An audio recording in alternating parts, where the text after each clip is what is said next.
네, 오늘도 우리가 모임 가운데 함께 하실 주님을 찬양하며 주님만 영광 받으는 시간 되기를 축복하며 같이 우리 찬양하겠습니다.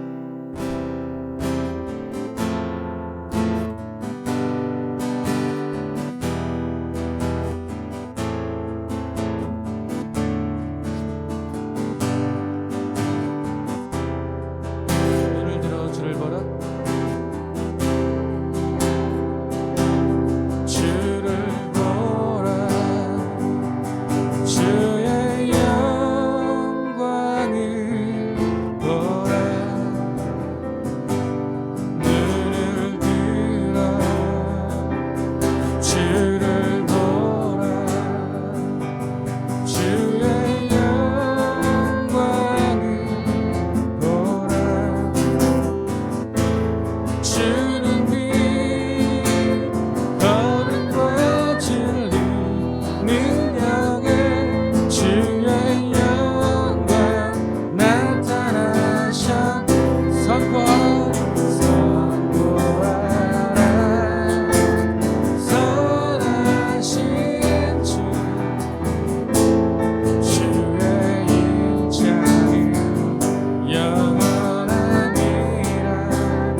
다시 한번 선포하라.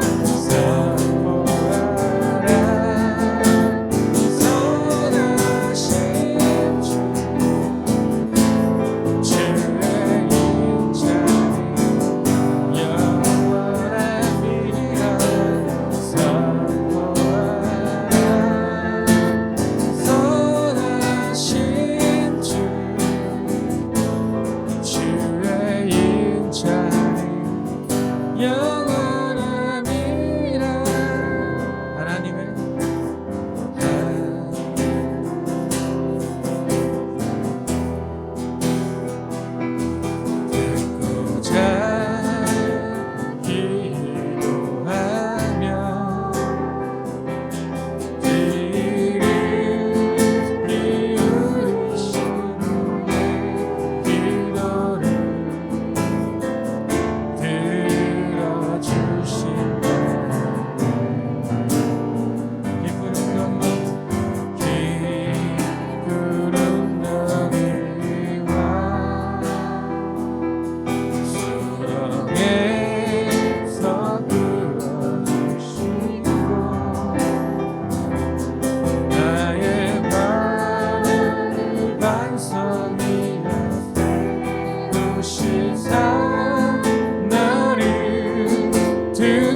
주의 크신 권능으로 우리들을 사랑하여 주시네. 아멘. 새 노래로 부르자. 하나님께 올릴 찬송. 새 노래로 부르자. 하나님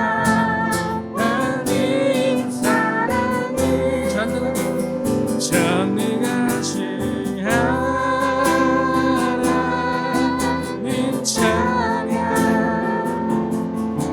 언제나 동일하신 주 전능하신 하나님 찬양. 영원히 다스리네. 사랑하는 나의 아버지 이름 높여드리니라.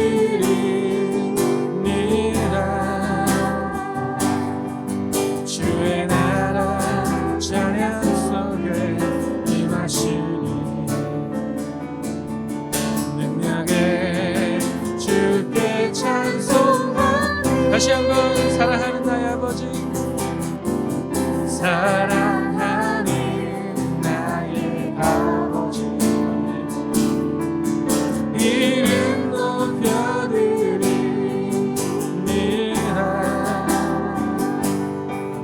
주의 나라 찬양 속에 임하시니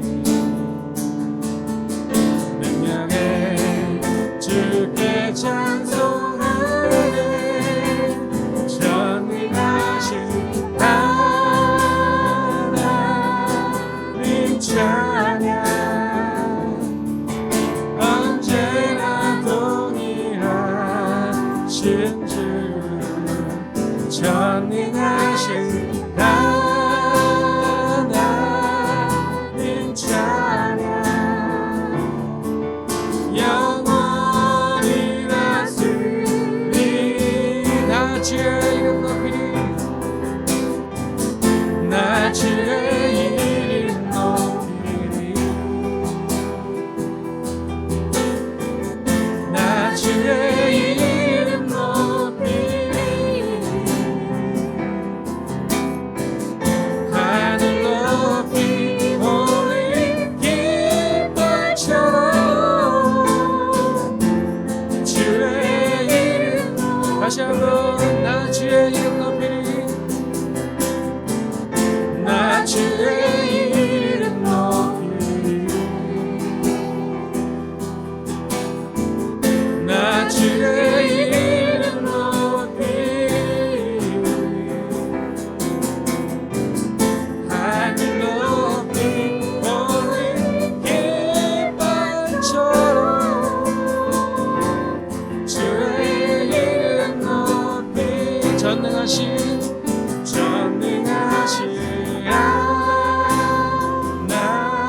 하나님 찬양.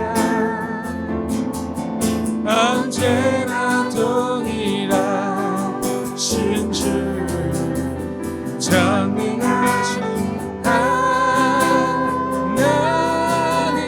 찬양.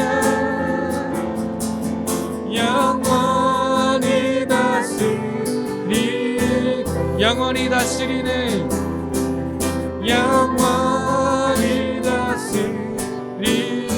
영원히 다스리네.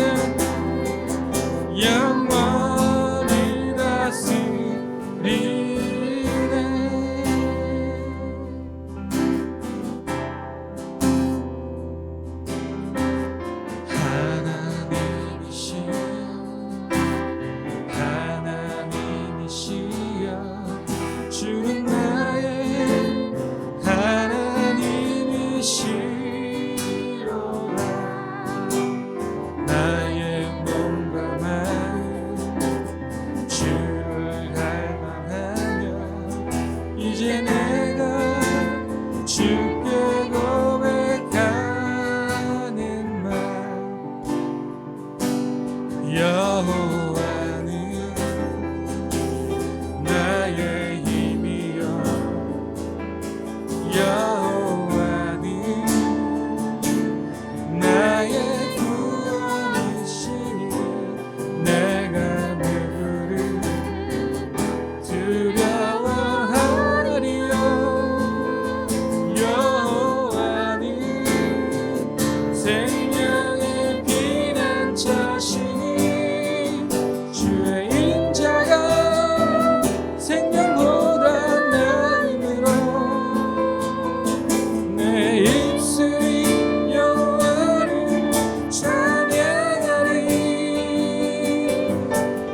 여호와는 나의 힘이여. 아멘. 여호와는 나의 구원이시니 내가 누구를 두려워하리요. 아멘. 여호와는 생명의 피난처시니 주의 인자가 생명보다 나음으로 내 입술이 여호와를 찬양하리. 내 평생에 주를 찬양하며 주의 이름으로 내 손들 주의 이름으로 주의 이름으로 내 손들 주의 이름으로 주의 이름으로 내 손 들리라. 할렐루야. 주님께 영광 박수 올려드리겠습니다.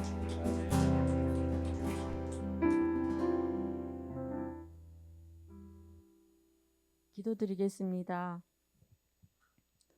사랑과 은혜가 풍성하신 하나님 아버지, 지난 한 주간도 사랑으로 지켜주셨다가 예배드리는 은혜의 자리에 불러주시니 감사를 드립니다.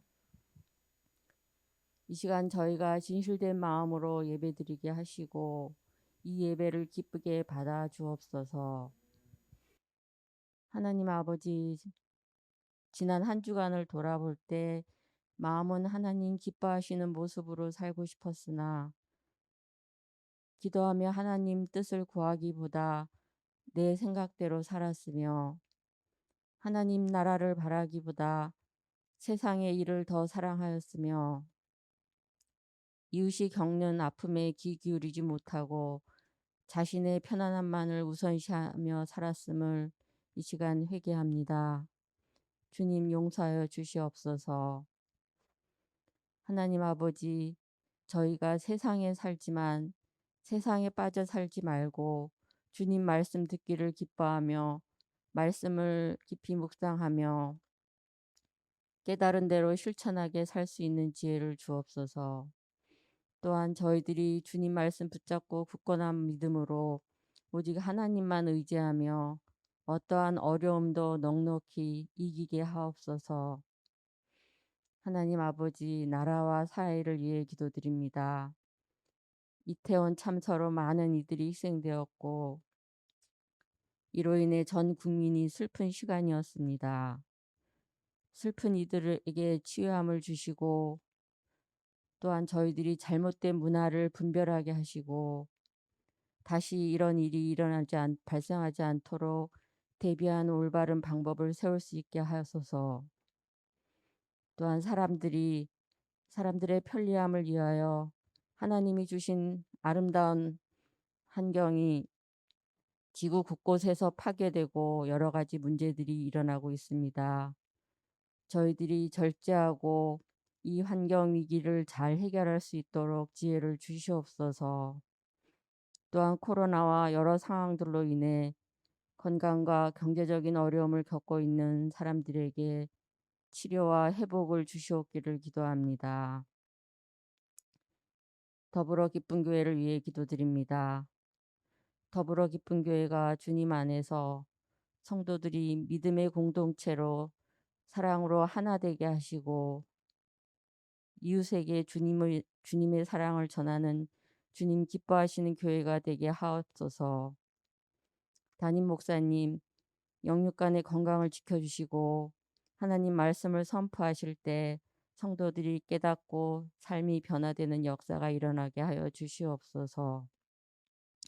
이 모든 말씀 우리를 구원하신 예수님의 이름으로 기도드립니다. 아멘.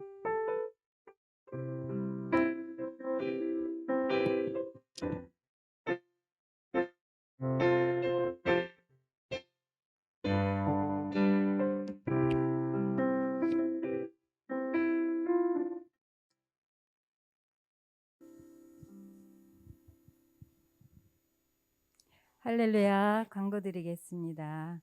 오늘 교회에 나오신 성도님 주님의 이름으로 환영합니다. 서로 인사를 하셨으면 좋겠습니다. 얼굴만 배워도 은혜가 됩니다.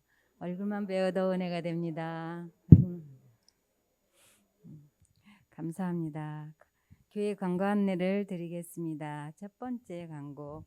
2022년 추수감사주일은 11월 20일입니다. 추수감사주일 준비를 위한 섬김일을 모집합니다. 강단 잔식을 위한 물품은 11월 6일 오늘과 13일에 접수를 받으며 강단 미화를 섬기실 분은 예배부장이신 이혜정 권사님께 신청해 주시기를 바랍니다. 두 번째 광고 드리겠습니다. 다음 주일 속회 예배 후 운영위원회 회의가 진행됩니다. 운영위원들께서는 일정을 참고해 주셔서 모두 참석해 주시기를 바랍니다. 세 번째 광고요. 오늘 방문 예배로 선한목자교회 노현희 속회에서 여기 같이 예배를 드린다고 했는데 온라인 예배로 참석해 주신다고 들었습니다. 온라인 예배로 참석해 주신 노현희 속회님들, 그 속회 방문해 주신 그 성도님들에게 감사 인사를 드리겠습니다. 네 번째, 다음 주일 임사자는 기도의 한영미 집사님, 성경 봉독의 김미경 권사님이시며 안내는 3속, 식사는 1속입니다. 한 주간 기도로 준비해 주시기를 바랍니다. 이 시간은 주님의 말씀을 함께 보도록 하겠습니다. 주님을 경외하는 마음으로 다 자리에서 일어나시겠습니다. 오늘 주님께서 주시는 말씀은 누가복음 7장 24절에서 35절 말씀입니다. 저와 여러분 한 절씩 교독하시겠습니다. 요한이 보낸 자가 떠난 후에 예수께서 무리에게 요한에 대하여 말씀하시되 너희가 무엇을 보려고 광야에 나갔더냐? 바람에 흔들리는 갈대냐?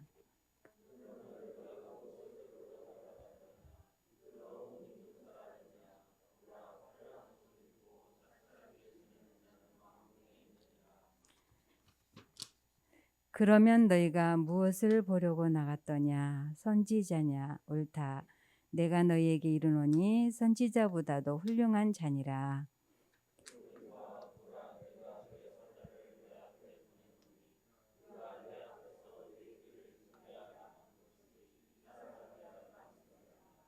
내가 너희에게 말하노니 여자가 낳은 자 중에 요한보다 큰 자가 없도다.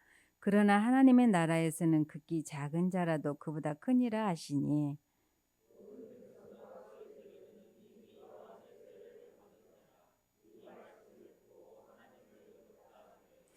바리새인과 율법 교사들은 그의 세례를 받지 아니하므로 그들 자신을 위한 하나님의 뜻을 저버리니라.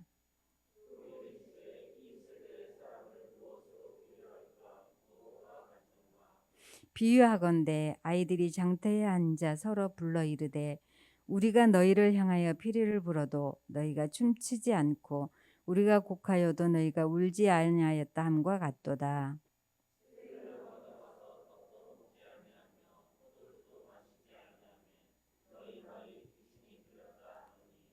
인자는 와서 먹고 마심에 너희 말이 보라 먹기를 탐하고 포도주를 즐기는 사람이요 세리와 죄인의 친구로다 하니 모든 자녀로 인하여 불탐을 얻느니라. 아멘. 주님께서 우리에게 주시는 말씀입니다.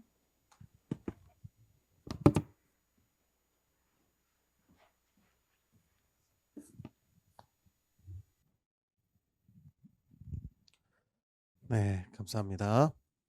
누가복음 강해의 26번째 시간 무감각한 시대 속에서라는 제목으로 하나님 말씀 나누도록 하겠습니다. 1983년 처음 발견된 이후에 2020년까지 전 세계 약 600명에게서 발견되었다는 희귀 질환이 있습니다. CIPA라고 하는 질병인데 우리말로 선천성 무통각 증후군입니다. 이 질병은 신경세포를 생성하는데 매우 중요한 NTRK1이라는 유전자 변이로 발병하게 되는데 이 유전자 변이가 생기면 생성되어야 할 그 신경 세포가 자연적으로 사멸하게 된답니다. 그래서 우리가 감각기관이죠. 통점, 그리고 냉점, 온점 등의 감각을 느끼지 못한다는 겁니다. 그래서 아픔도 못 느끼고, 그리고 뜨거움과 차가움도 못 느끼게 되는 것이죠.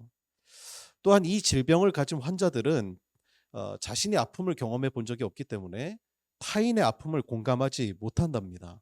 그래서 인간 관계에도 많은 어려움을 겪는다고 하죠. 이 세브란스 병원 신동아 신경외과 교수는 이렇게 이야기를 합니다. 통증은 많은 사람을 괴롭히지만 생명 유지를 위해 꼭 필요한 증상이기도 합니다. 선천성 무통각 증후군 환자들은 통증을 느끼지 못해 입술을 깨물어도 모르고 다리가 부러져도 모르고 뜨거운 불에 데워도 모릅니다. 그로 인해 많이 다쳐서 생명이 위독해지는 경우가 흔합니다. 여러분, 감각이 사라지는 것만큼 위험한 게 없습니다. 감각을 느끼지 못하는 존재는 하나지요. 죽은 자입니다. 감각을 느끼지 못한다는 것은 죽은 이와 똑같은 상태라는 것입니다. 오늘 본문에 보면 감각을 상실한 사람들의 이야기가 기록되어 있죠. 예수님은 이들을 이렇게 비유합니다. 32절입니다. 비유하건대 아이들이 장터에 앉아 서로 불러 이르되 우리가 너희를 향하여 피리를 불어도 너희가 춤추지 않고 우리가 곡하여도 너희가 울지 아니하였다 함과 같도다. 이 비유는 당시 유대 지역의 결혼식과 장례식의 풍경을 예로 들어 설명하고 있습니다. 마을에 혼례가 열리면 길거리에서 아이들은 피리를 불고 사람들은 춤을 춥니다. 장례가 열리면 반대로 함께 곡하면서 그 죽음을 애도하고 유가족을 위로합니다. 가장 기쁜 때와 가장 슬픈 때를 비유로 든 것이죠. 그런데 문제는 그때조차 사람들이 아무런 반응을 보이지 않는다는 것입니다. 그 말은 겉으로는 살아있는 것처럼 보이지만 그들의 상태는, 마음의 상태는 이미 죽은 자와 같다라는 것이죠. 인류의 가장 큰 비극은 아담을 통해 죄가 들어왔다는 것입니다. 그런데 그보다 더 큰 비극이 있습니다. 그것은 죄의 무감각한 상태입니다. 이것이 두려운 이유는 회개가 없기 때문입니다. 그래서 어느 신학자는 이렇게 말해요. 인간은 죄로 인해 멸망하는 것이 아니라 죄에서 돌이키지 않기 때문에 망하는 것이다. 회개가 없다는 거예요. 아픔을 못 느끼기 때문에, 무감각하기 때문입니다. 예수님은 의인이 아니라 죄인을 구하러 오셨습니다. 바울 사도는 이렇게 고백하지요. 우리가 아직 죄인 되었을 때에 그리스도께서 우리를 위하여 죽으심으로 하나님께서 우리에 대한 자기의 사랑을 확증하셨느니라. 그러므로 우리가 진짜 두려워해야 할 것은 죄에 대한 무감각, 즉 회개 없는 삶입니다. 복음 앞에 무감각합니다. 피리를 불러도, 곡소리가 들려도 아무런 반응이 없습니다. 하나님의 은혜가 선포되어도 기뻐하지 않고 심판의 메시지가 전파되어도 애통하지 않습니다. 이것이 진짜 두려운 상태라고 하는 것입니다. 오늘 본문에 보면 두 부류의 사람이 비교되고 있습니다. 세례 요한의 세례를 받은 사람들과 그 세례를 거부한 사람들이죠. 즉 회개한 사람들과 그렇지 않은 자들이라고 하는 것입니다.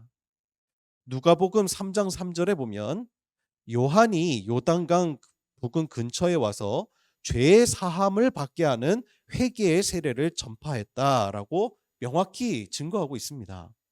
즉 세례 요한의 세례는 회개를 상징한다는 거예요. 그러니 세례를 받은 자들은 회개한 자들을 상징하고 이를 거부한 사람들은 여전히 마음의 완악한 상태의 놓인 자들을 상징하고 있더라는 것입니다. 자, 그렇다면 여기서 질문이 있습니다. 도대체 무엇이 이들을 이렇게 갈라놓았을까요? 영적 무통각 증후군의 원인이 무엇에서 비롯되었느냐 하는 것입니다. 그 답에 대한 단서가 29절에서 30절까지 기록이 되어 있습니다. 제가 말씀을 봉독해 드릴게요. 모든 백성과 세리들은 이미 요한의 세례를 받은지라 이 말씀을 듣고 하나님을 의롭다 하되 바리새인과 율법 교사들은 그의 세례를 받지 아니하므로 그들 자신을 위한 하나님의 뜻을 저버리니라. 아멘. 자, 세례 요한의 세례를 받은 사람들은 어떤 사람들입니까?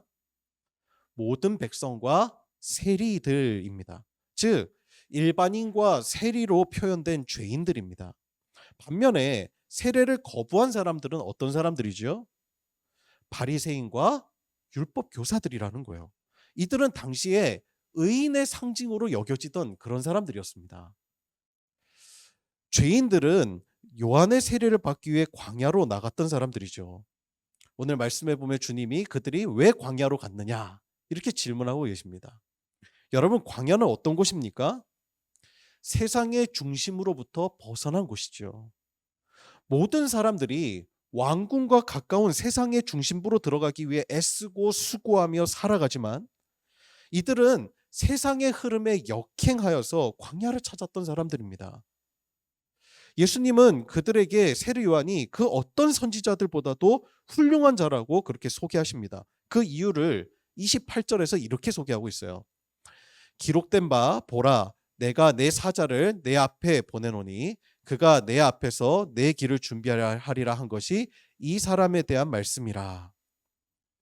구약의 그 어떤 선지자도 주님을 직접 뵌 일이 없습니다. 그런데 세례 요한은 메시아이신 예수님의 길을 준비했고 예수님이 바로 우리가 그토록 기다리시던 메시아라고 직접 소개한 사람이라는 거예요. 그러니까 세례 요한은 구약의 마지막 선지자이자 새로운 복음의 시대를 열었던 사람인 것입니다. 그래서 그는 그 어떠한 선지자보다도 큰 사람이라고 주님의 평가를 받은 거예요. 하지만 주님의 말씀은요, 여기에 그치지 않습니다. 28절에 보면요, 더욱 놀라운 말씀이 기다리고 있는 거예요. 우리 함께 28절의 말씀 다 같이 한번 읽어볼까요? 시작.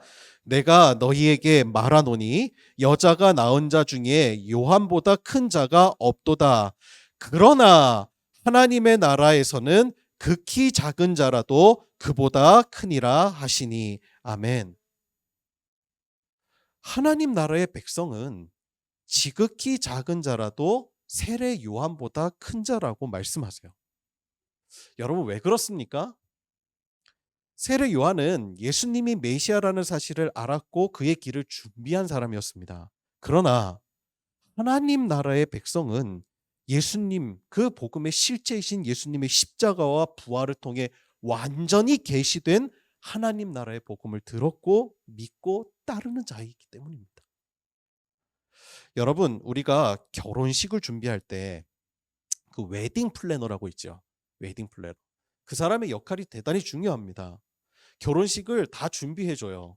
그래서 예식장 예약부터 시작해서 드레스, 헤어, 메이크업, 사진 이런 거 다 웨딩 플래너가 다 준비해 줍니다. 결혼식 준비에 있어서 가장 중요한 역할을 하는 사람이에요. 그런데 결혼식이 시작되면 누가 가장 중요한 사람이죠? 신랑과 신부죠. 그렇죠? 주인공이에요. 예수님은 신랑이십니다. 이제 신랑이 신부인 우리를 만나시기 위해서 오시는데 신부를 신랑에게로 이끄는 역할을 세례 요한이 맡은 거예요. 그러니까 세례 요한은 어쩌면 선지자 중에서 가장 큰 사람입니다. 하지만 진짜 주인공은 누구예요? 신랑과 신부죠. 신부가 신랑을 맞이할 수 있도록 준비시키는 역할을 세례 요한이 했던 거예요. 요한복음 3장 28절에서 29절에 보면 세례 요한이 자신을 이렇게 소개합니다. 내가 말한 바 나는 그리스도가 아니요 그의 앞에 보내심을 받은 자라고 한 것을 증언할 자는 너희니라. 신부를 취하는 자는 신랑이나 서서 신랑의 음성을 듣는 친구가 크게 기뻐하나니 나는 이러한 기쁨으로 충만하였노라. 그래서 지금 자신은 신랑과 신부를 이어주는 역할이라는 거예요. 그래서 신랑이 신부에게로 가는 것을 보면서 그 기쁨으로 자신은 충만하다는 겁니다. 그러니 세례 요한은 그 혼인 잔치를 준비하는 데 있어서만큼은 매우 중요한 사람이지만 신부보다 더 중요할 수는 없는 거죠. 그렇죠? 바로 그 이야기예요. 우리가 하나님께 그러한 존재라는 겁니다. 십자가 복음, 완전히 계시된 그 하나님의 영광, 그것을 믿고 하나님 나라의 백성이 된 우리를 하나님이 어떻게 여기시는가를 알 수 있는 대목이에요. 하지만 여러분, 바리새인과 율법 교사들은 어땠죠? 그 놀라운 복음을 거부한 거예요. 바리새인과 율법 교사들은 그의 세례를 받지 아니하므로 그들 자신을 위한 하나님의 뜻을 저버리니라. 하나님의 은혜가 그들에게 먼저 주어졌었습니다. 그런데 그 은혜를 거부했어요. 이게 매우 두려운 말씀이죠. 하나님의 뜻을 저버리리라. 죄인으로 대표되는 세리는 은혜 안으로 들어가고, 의인으로 대표되는 바리새인과 율법 교사들은 은혜 밖으로 벗어났더라는 거예요. 그들은 심판의 메시지를 들어도 두려워하지 않고 복음을 들어도 기뻐하지 않습니다. 그렇다면 우리가 질문이 있어요. 그렇게 된 원인이 도대체 뭐냐는 거예요. 원인이. 그게 어디 있냐는 거예요. 여러분, 영적 무통각 증후군의 원인은 하나예요. 바로 자기의입니다. 자기의에서 비롯된 거예요. 오늘 말씀에 보면 죄인들, 일반인들과 죄인으로 대표되는 세리는 하나님의 은혜를 경험하고 나서 그 은혜를 누구에게 돌립니까? 하나님은 의롭다 하심이라. 그 모든 의는 다 하나님으로부터 주어졌다고 그들은 고백을 해요. 그런데 바리새인들과 이 율법 교사들은 의를 어디서 찾지요? 자신의 행위에서 찾는 거예요. 나는 의롭다는 마음입니다. 교만이에요. 죄인들은 하나님 앞에서 내세울 것이 하나도 없는 사람들이에요. 하나님의 심판만이 자신에게 임할 것이라고 생각하는 사람들입니다. 나에게는 심판만 있을 거야. 나에게는 소망이 없어. 그러니 여러분, 그들에게 들려진 세례 요한의 메시지는 놀라울 수밖에 없는 거예요. 왜? 세례 요한의 메시지는 한 가지거든요. 살 길이 있다는 거예요. 살 길이 있다는 거예요. 너희들이 회개하면, 너희들이 주님께 돌아오면 주님이 살리실 거라는 거예요. 그러니 와서 세례를 받으라는 거예요. 회개하라는 거예요. 하나님의 은혜가 아니면 그들은 살 수가 없는 겁니다. 자신이 죄인임을 아는 사람들의 모습인 거죠. 그런데 하나님 앞에 자신이 의롭다고 생각하는 사람은 자신에게서 소망을 발견한 사람이에요. 은혜가 더 이상 필요하지 않는 겁니다. 그들은 자신의 온전함과 부유함이 다 하나님의 축복이라고 믿었어요. 자신의 의의 결과라고 믿었던 겁니다. 열매라고 생각했어요. 그래서 질병에서 고통받는 사람들, 망대에 치여 죽은 사람들, 장애인들에게 대한 긍휼이나 애통한 마음이 하나도 없는 겁니다. 오히려 정죄한 거예요. 그들의 마음은 광야가 아니라 왕궁을 향해 있었습니다. 자신의 위치로, 부유함으로 하나님의 축복을 증명하려고 했어요. 사람들의 존경과 대접받기를 즐겨 했습니다. 누군가에게 머리를 숙여본 일이 이 사람들은 없어요. 그들은 하나님을 섬긴다고 했지만 실상은 자기 의와 자기의 이름과 자기의 명성을 쌓으면서 살아간 거예요. 하나님이 아니라 자기라고 하는 우상을 섬기면서 한 거죠. 그래서 이웃의 아픔에 무감각하고 죄에 무감각하고 심지어는 하나님의 뜻에 무감각하게 된 거예요. 예수님은 그들의 이러한 이중성을 고발하시는 거예요. 33절과 34절 한번 보실까요? 제가 봉독해 드리겠습니다. 세례 요한이 와서 떡도 먹지 아니하며 포도주도 마시지 아니하매 너희 말이 귀신이 들렸다 하더니 인자는 와서 먹고 마시매 너희 말이 보라 먹기를 탐하고 포도주를 즐기는 사람이요 세리와 죄인의 친구로다 하니. 세례 요한은 하나님의 심판과 진노를 선포했습니다. 그로 인해 회개를 선포하며 그는 장례식장의 상주와 같이 자기의 삶을 절제했어요. 먹고 즐기기를 거부했습니다. 이제 하나님의 심판이 올 거니까. 그러니 이제 장례식을 준비하는 자의 마음인 거예요. 즐길 것이 없어요. 마지막 때가 왔거든요. 그러니 메시아의 오심을 철저하게 기다렸습니다. 광야에 살면서 약대토롯을 입고. 그런 그에게 바리새인들과 율법 교사들은 뭐라고 평가를 하지요? 귀신이 들렸다고 평가하는 거예요. 그들이 그렇게 말한 이유가 뭘까요? 그들이 진짜 세례 요한이 귀신 들렸다고 믿었기 때문일까요? 아니에요. 그 세례 요한의 길을 따르고 싶지 않았기 때문에. 자신들이 축복이라고 믿었던 그 부유함과 왕궁을 향한 그 마음, 세상 영광을 버릴 수가 없었기 때문에 그래요. 하나님을 믿는다고 말하지만 그것은 자기를 위한 신앙이었습니다. 하나님 나라에 관심이 없었어요. 그들은 그렇게 신앙이 깊어지면 질수록 오히려 하나님과 멀어지는 비극에 빠졌습니다. 저 역시도 그랬던 것 같아요. 저 역시 광야보다 왕궁을 지향할 때가 있었어요. 부흥이라고 표현하지만 인간적인 욕구를 성취하고 싶은 마음이 있지요. 내 생각, 내 능력, 내 소망. 그런데 그럴 때마다 하나님은 저에게 말씀하신 적이 있어요. 하나님은 말씀하세요. 내가 너의 능력이 되어주마. 네가 능력을 내려놔. 너에게 갖고 있는 그 소망을 내려놓으라는 거예요. 주님이 우리의 능력이 되시고 주님이 우리의 소망이 되시고 주님이 우리의 생명 되신다고 주님이 말씀하세요. 여러분, 내 힘이 강할수록 하나님과 멀어집니다. 그런데 내 힘이 약해질수록 하나님과 가까워지는 거예요. 이게 복음의 원리인 거예요. 예수님은 세리와 죄인들과 벗하면서 먹고 마셨어요. 신랑이 신부를 만나 기쁨으로 충만한 거죠. 그렇죠? 주님의 복음은 기쁜 소식이었습니다. 그래서 즐거운 거였어요. 장례식장과 달랐어요. 마치 결혼식장과 같은 그 축제가 벌어진 거예요. 세리와 죄인들은 예수님의 그 구원의 소식에, 그 복음에 기쁨이 충만했습니다. 그들에게 임한 하나님의 은혜 때문에 그들이 모인 현장은 언제나 찬양이 넘쳤어요. 축제가 되었습니다. 생명을 다시 얻은 자의 그 기쁨이 가득했던 거지요. 죄인 하나가 회개하면 하나님 나라에서는 축제가 벌어집니다.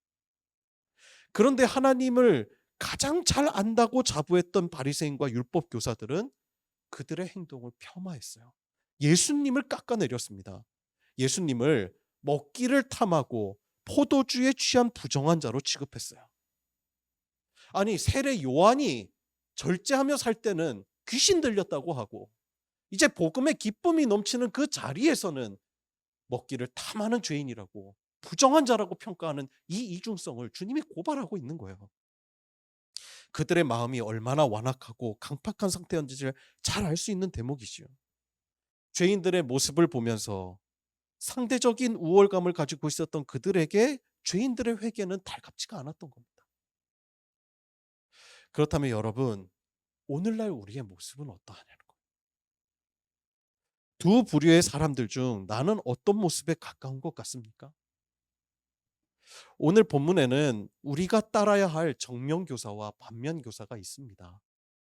바리새인과 율법교사의 태도가 내 안에도 발견되고 있지 않은지 한번 점검해 보아야 하는 거예요. 은혜 앞에 무감각하고 죄 앞에 무감각하고 이웃의 기쁨과 아픔에 무감각해 있진 않은가 점검하라는 거예요. 오늘 현대사회는요, 감각의 양극단에 서 있는 것 같아요. 그런 시대인 것 같습니다. 인간의 욕망을 따라서 욕망에 대한 것은 더욱 자극적인 것을 추구하고 그것을 유통하는 세상이 되어가고 있는 것 같아요. 요즘에 먹을 것도 보니까 요즘은 무슨 마라탕이 유행을 하더라고요. 그 매워서 아마 막 헉헉거리면서도 젊은 세대들은 먹더라고요. 먹을 것도 자극적인 것이 인기를 얻어요. 미디어 매체는 자극적이고 선정적인 콘텐츠를 쏟아내고 있습니다. 또한 땀 흘려 얻은 대가보다는 사행성 투기를 통해 큰 수익을 거두려는 사람들로 인해서 부실 대출 비율이 크게 증가했다고 하죠. 하지만 인간의 윤리와 도덕에 대한 감각은 점점 퇴행되고 있는 것 같아요. 하나님의 말씀과 역행해 가고 있습니다. 인간의 죄에 대해서는 어쩜 그렇게 자극적이고 하나님의 말씀에는 어쩜 그렇게 퇴행되어 가는지 오늘날의 시대가 바로 그런 모습이더라는 거예요. 생명과 사랑에 대해서는 무감각해지고 있습니다. 지난주 이태원에서 수많은 젊은이들이 생명을 잃었지요. 우리는 평소에 수많은 위험에 노출되며 살아가고 있습니다. 어쩌면 우리가 살아있는 것이 행운일지 몰라요. 국가가 존재하지 않았던 부종민 시대에는 안전을 스스로 지켜야 됐던 때였어요. 국가의 가장 중요한 기능은 국민의 안전이지요. 생명이 가장 소중하기 때문입니다. 국가가 형성하게 된 이유는 안전에 대한 욕구 때문이에요. 사람들의 욕구. 그래서 서로 안전에 대해서 의견을 합의하고 세금 거두어서 사회 안전망을 만든 거예요. 음주운전 단속 강력하게 하기로 한 동의한 이유가 뭐지요? 안전을 위해서. 강력한 군대가 왜 필요하지요? 안보를 위해서. 요즘 횡단보도 이렇게 건너다 보니까 바닥에 LED로 이렇게 신호등도 요즘에 불이 막 표기가 되더라고요. 왜 그렇지요? 요즘 사람들이 휴대폰을 많이 보니까 바닥에 신호를 설치해 버리면 조금이라도 사고를 줄일 수 있기 때문입니다. 우리나라 대단한 나라예요. 국민들이 그런 식으로 우리를 지켜달라고 세금 내는 거예요. 우리나라가 치안과 보안이 굉장히 잘 되어 있는 나라죠. 그만큼 국가의 노력이 있었기 때문이에요. 우리가 언제나 사고에 노출되어 있지만 그 위험을 줄여나가는 것이 정부의 역할이지요. 사고를 예측하고 예방하고 관리해야 할 의무가 바로 정부에게 있는 것입니다. 그런 정부를 믿고 오늘 우리는 버스 타고 교회도 오고 백화점도 가고 축제에도 참여할 수 있는 거예요. 그런데 안타깝게도 이번 참사의 책임을 희생자들에게 돌리는 목소리가 너무 다 크다는 거예요. 어느 목사님은 희생자를 향해서 향락을 즐기러 간 젊은이들이라 그들을 향한 애도의 마음이 전혀 들지 않는다고 그런 이야기를 해요. 어떤 이들은 헬로윈이라는 이도교 문화에 참여한 것 자체가 문제라고도 합니다. 제가 20대였었던 때 2002년 월드컵 때는 수천만 명의 사람들이 붉은 악마 티셔츠를 입고 길거리에 쏟아져 나와 축제 즐겼습니다. 20대는 그런 나이죠. 그리고 그 축제에 참여했던 청년들은 각자 자신의 삶에서 최선을 다해서 살았던 사람들이었을 겁니다. 이야기를 들어보니까 고시 준비하다가 몇 년 만에 처음으로 외출했다가 사고를 당한 청년의 이야기도 있어요. 그들의 죽음을 향락과 욕망에 젖은 대가라고 함부로 정죄해서는 안 됩니다. 그리스도인이라면 더욱 그러해야 돼요. 지금은 단죄해야 될 때가 아니라 울어야 할 때예요. 저는 지금 예수님이 이 땅에 계시다면 젊은이들의 죽음을 비판하는 자들과 함께 서 있지 않을 것이라고 저는 확신합니다. 끔찍한 사고 앞에 애통하는 유가족을 위로하고 계실 거예요. 애도조차 할 수 없는 무서운 종교인이 되지 말아야 합니다. 생명과 사랑 앞에 무감각한 시대입니다.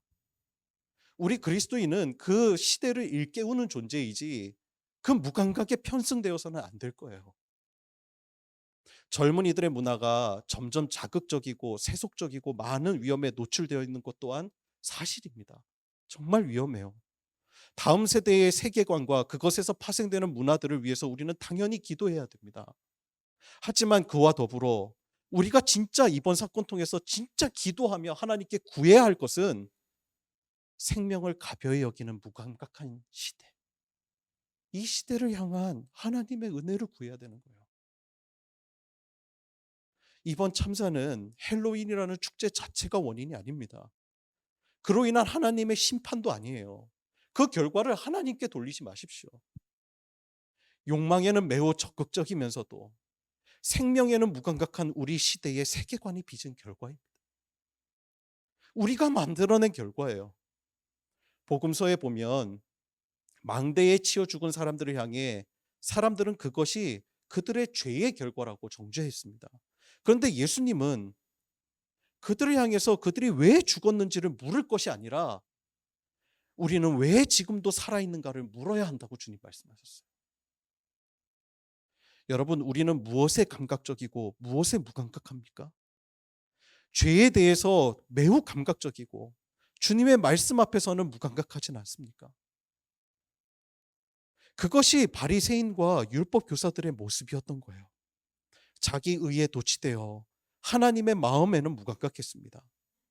이웃에 대한 긍휼에는 관심이 없었어요. 이웃의 아픔에 대해서는 무감각했습니다. 우리는 오늘 이 말씀을 붙들고 이렇게 기도해야 돼요. 주님, 죄에 대하여 무감각하시고 주님의 말씀 앞에서는 언제나 겸손히 반응하는 자가 되게 하여 주옵소서.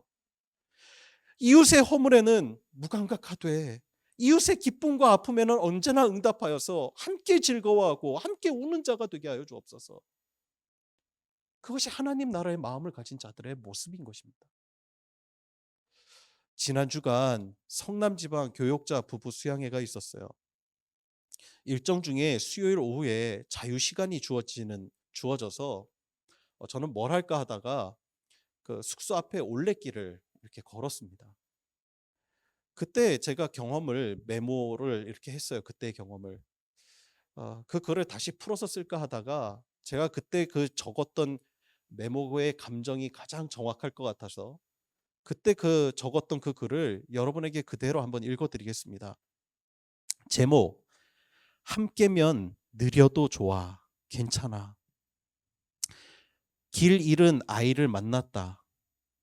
제주 외딴 올레길 위에서 울고 있었다. 충남 아산의 한 초등학교에서 졸업여행을 왔다는 아이는 갈림길 앞에서 고민하다 일행을 놓쳤다. 아이와 대화를 나누면서 조금 특별한 아이란 걸 느꼈다. 경계성 지능장애. 아이의 엄마와 통화를 한 뒤에 선생님과 연결되었다. 시간이 다소 오래 걸리는 걸로 보아 아이가 혼자 있던 시간이 꽤 길었다는 걸 알게 되었다. 조금만 늦게 가주지. 먼저 가는 게 멋져 보이지만 결국 먼저 가도 혼자인 걸. 원래는 목적을 향해 걷는 길이 아니기 때문에 아름답지 않던가. 조금 부족해도 조금 느려도 함께 걷는 길이 아름답다. 느린 건 낙오가 아니다. 속도가 달라도 우린 각자 자기 자신에게 주어진 시간을 충실히 살아내고 있다. 아이의 걱정은 자신의 안전이 아니라 앞으로 마주할 타인의 책망이었다. 이 아이의 노력과 최선이 그동안 어떤 평가를 받아왔는지 짐작할 수 있었다. 경쟁이 세상을 발전시켰고 개인의 능력이 정당한 대가를 누리는 것이 경제 정의라고 말하지만 이 올레에서만큼은 함께 걸어보면 안 될까? 철인 3종 경기에서 가장 주목받는 시간은 선두가 골이 나는 때가 아닌 마지막 그룹이 들어오는 시간대다. 장애를 가진 아들을 안고 뛴 아버지, 고령에도 불구하고 완주한 어르신, 심장병 어린이 돕기 캠페인을 알리기 위해 끝까지 완주한 일반인, 1등 아닌 완주를 목표로 달린 이들에겐 이야기가 있다. 1등이라는 식상한 목표가 아니라 완주를 통해 말하고 싶은 그들의 이야기에 세상은 주목한다. 함께면 느려도 괜찮다. 이 올레에서만큼은. 이게 그때 썼던 글입니다. 제가 거기서 길 잃은 그 아이를 만났었어요. 여러분, 하나님과 타인에게 무감각한 시대예요. 늦으면, 처지면 그냥 버리고 가버리는 세상입니다. 오늘 말씀의 마지막 절은 이렇게 맞춰지죠. 35절입니다. 제가 읽어드릴게요. 지혜는 자기의 모든 자녀로 인하여 옳다함을 얻느니라. 이것을 새 번역은 이렇게 풀어서 기록합니다. 그러나 지혜의 자녀들이 결국 지혜가 옳다는 것을 드러냈다. 다시 자세히 들어보세요. 그러나 지혜의 자녀들이 결국 지혜가 옳다는 것을 드러냈다. 하나님의 자녀들이 진리가 결국 옳다라는 것을 증명해냈다는 거예요. 하나님 나라의 복음은 그 뜻을 따라 하나님 나라의 세계관으로 살아가는 그 그리스도인들을 통해 그것이 결국 진리임이 드러나게 될 것이라는 거예요. 여러분, 사랑으로 하나님의 살아계심을 증명하십시다. 생명을 중히 여기는 마음으로 하나님의 살아계심을 증명하십시다. 하나님을 믿는다고 하면서도 자기만을 숭배하며 살아가는 이 세상의 사람들과 별반 다를 바 없는 종교인이 아니라 날마다 주님의 말씀 앞에 겸손히 서며 뜻하신 곳에 항상 서 있는 우리 모든 더불어 기쁜 교회 교우 되시기를 주님의 이름으로 축원합니다. 기도하겠습니다.